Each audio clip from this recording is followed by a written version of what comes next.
The morning sun rose soft and golden over the small town of Mill Creek, where life moved slow and predictable. It was the kind of town where everybody knew everybody, where gossip ran faster than the river, and where memories clung longer than seasons. At the center of town, the diner stood like an anchor. Old men gathered there, sipping black coffee, trading stories of their younger days. Farmers, truck drivers, and off-duty deputies filled the booths. And lately, there was someone new at the corner table, a quiet woman with short-cropped brown hair, a worn leather jacket, and a limp that couldn't be hidden no matter how carefully she walked. Her name was Sergeant Emily Carver. To most people in Mill Creek, she was a stranger who had moved back home after something bad overseas. Nobody asked too many questions, but they whispered. She kept to herself, ordered black coffee and oatmeal, and left without much more than a nod. But whispers traveled fast. "She walks like an old lady, not a soldier," one man muttered as she passed. "Bet she was discharged for being weak," another chuckled. Some of the younger guys laughed behind her back when she limped out the door. Emily never answered. She'd learned long ago that silence was stronger than wasted words. Still, every insult cut deep. She had given 20 years of her life to the army. She had fought in deserts and mountains most of these men couldn't even point to on a map. And yet, in her own hometown, she was just the cripple. The limp had come from shrapnel, a blast that had ripped through a convoy outside Kandahar 2 years earlier. She had dragged 2 fellow soldiers out of burning vehicles while her own leg bled so badly that she nearly lost it. The surgeons saved her leg, but the pain was permanent. The limp wasn't weakness, it was survival. But the townsfolk didn't see that. They only saw the limp. One Saturday morning, the diner was more crowded than usual. Emily sat in her usual corner booth, her cap pulled low. At the counter, a group of off-duty deputies joked loudly. They were younger, full of pride, men who had never left the safety of their county lines. "Look at her," one of them whispered just loud enough for others to hear. "Bet she couldn't run a mile if her life depended on it." The others laughed. What kind of soldier comes back broken like that? Their laughter carried through the room. Heads turned. Some folks chuckled nervously, others just looked away. Emily stirred her coffee, her jaw tight, her hand steady. Inside, though, she remembered fire. She remembered the screams of men trapped inside metal twisted by explosions. She remembered crawling through smoke with her leg torn apart, dragging bodies heavier than her own. She remembered the smell of fuel, the crack of gunfire in the distance. But none of that mattered here. To them, she was just the woman with the limp. That night, alone in her small rented house at the edge of town, Emily sat at her kitchen table. The silence pressed heavy. On the wall hung a small wooden box, unopened for months. Inside it rested the medal that had been pinned to her uniform by a general who shook her hand with tears in his eyes. The Silver Star. It wasn't something she wore in town. She didn't want pity. She didn't want praise. She just wanted to live quietly. But every laugh, every sneer, every careless word in the diner pulled her back into a storm she thought she had left behind. Her phone buzzed. A message from her old friend, Captain Rachel Myers. "Heard you're back in Mill Creek. Army's sending Colonel Walker for a veterans event next week. You should come. Let people know who you really are." Emily stared at the message. The thought of standing in front of the townsfolk, of letting them see what she carried, felt impossible. But another memory rose, not of war, but of her father. A stern man, a Vietnam vet, who had always told her, "Don't let people write your story for you. You tell it yourself." The next morning, Emily limped into the diner again. Same booth. Same coffee. Same whispers. Only this time, she didn't leave right away. She lingered, waiting, listening. The deputies were there again, loud as ever. One of them smirked at her limp as she stood to leave. "Careful now, don't fall over. Might need us to carry you." The diner erupted in laughter. Emily froze. Her hand tightened on her cane. For a moment, the room blurred. She could almost hear the whine of incoming mortar rounds, the thunder of explosions. She steadied herself, took a breath, and left without a word. Outside, the cool autumn air hit her lungs like steel. She leaned on the hood of her truck and closed her eyes. She had two choices: keep walking away, or finally let the truth be known. In 1 week, Colonel Walker would be here. A man who knew her name. A man who had read the report of what she had done in Kandahar. A man who had signed the citation for her Silver Star. The town might laugh now. But that laughter would not last. Because soon, they would see. They would all see. The week leading up to the veterans' ceremony stretched like a battlefield march, slow, heavy, and full of old ghosts. Mill Creek had decorated Main Street with flags and bunting. Posters went up on the diner window, "Welcome Colonel James Walker, honoring our heroes." For most of the townsfolk, it was just another small-town event, something to watch before Sunday service. For Emily Carver, it was a reckoning. Each morning she woke before sunrise, her legs stiff and burning. She forced herself to walk the length of her gravel driveway, then down the quiet country road. Each step was pain, but she pushed through it. She wasn't training for war anymore, she was training for the moment she would stand in front of the people who laughed at her. But as she walked, her mind pulled her backward. Flashback, Kandahar, 2 years earlier. The convoy had been routine: 3 Hums, a supply truck, and a dozen soldiers running a resupply route through a dry river valley. Dust choked the air, the sun turned the desert into a furnace, and every man and woman in the unit knew the danger. Emily had been in the 2nd Humvee, scanning the ridges. She was the ranking sergeant that day, in charge of the convoy's security. She remembered the warning in her gut, the silence on the ridge, the way the goats had vanished from the hillsides. Then the earth erupted. An IED tore through the lead Humvee, flipping it like a toy. Fire swallowed metal, black smoke poured upward. Gunfire cracked from the ridge. Bullets snapped past her ears. Ambush. Emily's ears rang. She looked down, her leg was bleeding, a jagged chunk of shrapnel lodged deep into her thigh. Pain roared, but training was louder. She kicked open the Humvee door and dragged Private Morales out of the driver's seat, blood streaming from his forehead. Another explosion rocked the supply truck. Screams. Heat. Sand turned to glass around the fire.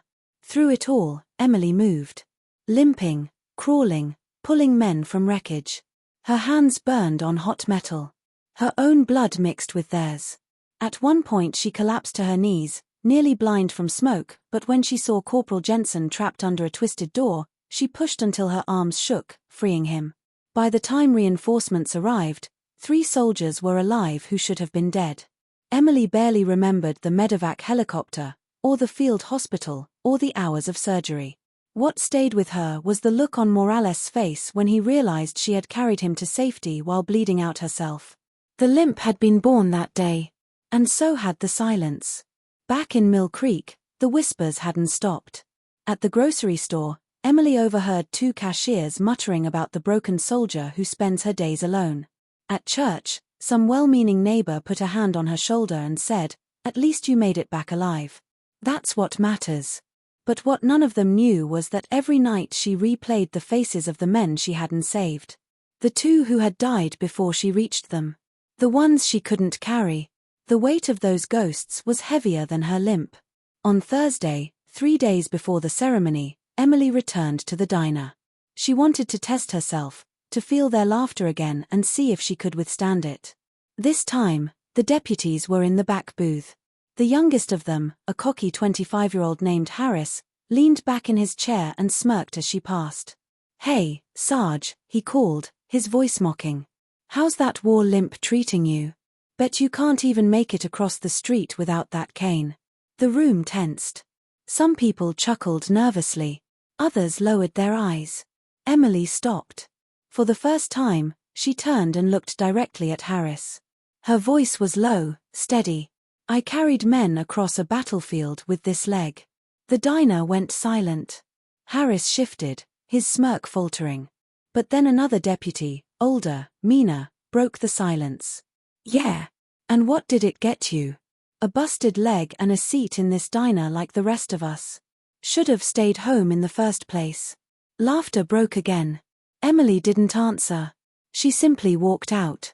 But inside her chest, something shifted. She wasn't going to keep quiet anymore. Not after Sunday. The ceremony. Sunday morning arrived crisp and clear. The entire town gathered outside the courthouse, folding chairs lined up in rows. Veterans of every age wore caps from Korea, Vietnam, Iraq. Children waved flags. The stage was set with a podium and microphones, the American flag rippling in the breeze. Colonel James Walker stood tall in his dress uniform, silver hair sharp against his dark jacket. He shook hands with the mayor, greeted old veterans, smiled for pictures. Emily sat 3 rows back, her cap low, her cane resting against her knee. When the speeches began, the mayor praised the colonel's service, then spoke about Mill Creek's proud tradition of honoring those who served. But then, unexpectedly, Colonel Walker stepped up to the microphone and cleared his throat. "There's someone here today," he said, his voice strong, carrying across the crowd. "Someone who has not been given the respect she deserves. And I won't leave this stage until she is recognized." The crowd murmured, confused. Emily's heart pounded. Colonel Walker scanned the rows, his eyes sharp, searching until they landed on her. "Sergeant Emily Carver," he said, his voice ringing with authority. Front and center. The crowd turned. Whispers rippled. "The woman with the limp." Emily's hands shook as she gripped her cane and stood. Each step toward the stage felt heavier than combat. But she moved, slow and steady, her limp visible to all. The colonel waited at the podium. And in his hand, gleaming under the sun, was the silver star. The crowd went silent as Emily Carver stepped forward, her limp heavy against the wooden stage. Every whisper, every laugh she had endured in Mill Creek seemed to hang in the air, choking the space between her and the colonel. Colonel James Walker stood straight-backed, his eyes locked on hers with the same solemn respect he gave every soldier he had ever decorated. He reached into his breast pocket, pulled out a small velvet case, and held it high for all to see. "Ladies and gentlemen," his voice boomed over the microphone, "this is a silver star. It is the United States military's 3rd highest decoration for valor in combat. It is not given lightly. It is not given for surviving. It is given for gallantry, for courage under fire, above and beyond the call of duty." Gasps rippled through the crowd. People leaned forward. Some covered their mouths. Walker continued, his voice steady, carrying weight. "This medal was awarded to Sergeant Emily Carver of the United States Army. On a dusty road outside Kandahar, her convoy was ambushed by insurgents. An IED destroyed the lead vehicle. Gunfire rained from the ridges. Sergeant Carver was injured in the first blast, her leg torn open. But she did not retreat. She did not surrender." He turned to Emily now, his eyes shining with the kind of pride only soldiers shared. She dragged Private Morales out of a burning Humvee while under direct fire. She crawled across open ground with bullets striking the dirt around her, pulling Corporal Jensen free from twisted metal. She shielded 2 of her men with her own body until reinforcements arrived. 3 soldiers are alive today because of her sacrifice. The audience sat in stunned silence. The same deputies who had laughed at her in the diner stared at the stage with wide eyes, their smirks erased. Colonel Walker lifted the medal case higher. And she did it while bleeding, while broken, while knowing she might not live another 5 minutes. "This limp you see, this cane she carries, these are not signs of weakness. They are the scars of bravery." He opened the case. Inside gleamed the silver star, catching the sunlight. He pinned it to Emily's jacket. "For valor," he said, his voice low enough that only she heard it. Emily stood frozen. The crowd erupted applause, cheers, even tears. Old veterans rose to their feet, saluting with trembling hands. Children waved their flags harder. And for the first time since coming home, Emily felt something she thought she had lost forever, respect. But inside her, the storm didn't vanish. It shifted. Because as the applause roared around her, Emily's eyes scanned the crowd. She saw Harris, the young deputy who had mocked her limp, sitting stiff, his jaw tight, his face pale. She saw the older deputy beside him, the one who had sneered that she should have stayed home, now unable to meet her gaze. For years, they had judged her by the limp. Today, the truth had been spoken aloud. After the ceremony, the crowd lingered, lining up to shake her hand. Mothers thanked her. Fathers told their children, "That's a real hero." The very people who had whispered now clung to her words, desperate to say they'd known her all along. Emily smiled politely, shook hands, nodded, but her heart stayed guarded. Respect earned in a single afternoon was not the same as respect lived. Later, she slipped away to the back of the courthouse lawn, where the noise faded. She leaned against a tree, breathing slow. Colonel Walker found her there. "You did well, Sergeant," he said softly. Emily shook her head. "I didn't do anything. You're the one who told them." The colonel studied her, his expression serious. "I only told the truth. But the truth means nothing unless the one who lived it stands tall. You walked up there today. You faced them. That took more courage than you think."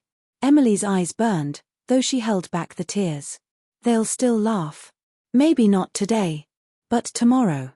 Or next week. People like that don't change." Walker placed a firm hand on her shoulder. "Let them laugh. Every limp, every scar, every line on your face tells a story they can't even imagine. You don't need their approval.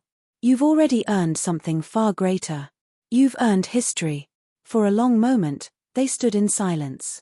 Then Walker gave her a final nod and walked away, leaving Emily beneath the tree. The diner, the next day. Monday morning, the diner was crowded again. Emily walked in, her silver star pinned neatly on her jacket. The room fell quiet. Harris and the older deputy sat at the counter. Neither laughed. Neither smirked. Harris cleared his throat, trying to sound casual. "Morning, Sergeant Carver." It was the first time he had ever called her that. Emily gave him a small nod and sat in her usual booth. For once, nobody whispered. Nobody chuckled. The waitress came with her coffee and set it down gently, almost reverently. But Emily knew the silence wasn't kindness. It was guilt. Embarrassment. Maybe even shame. She didn't need their words anymore. She had walked through fire and lived. What did their opinions matter compared to that? And yet, in the corner of her mind, a darker thought lingered. The kind of thought born only from combat. Respect is fragile. And silence is not the same as justice. Something inside her whispered that her story with this town wasn't finished yet. Because some wounds, the ones people can't see, cut deeper than any limp.